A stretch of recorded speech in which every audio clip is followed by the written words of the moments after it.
конференция ще стигнат и за командировка. Първа награда Вели Мустафа и Найденова от Бургас.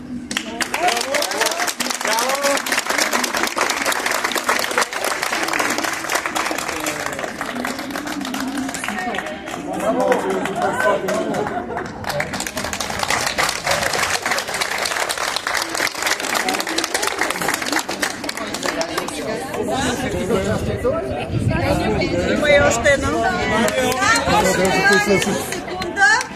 Има още една награда. Специалната награда на доцент Веселин Кметов с студентски съвет, след като се събрахме група от 5 колеги, сред които студенти и докторанти химици също.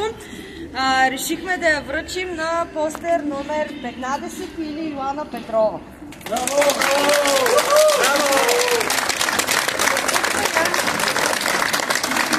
Браво, Йоана!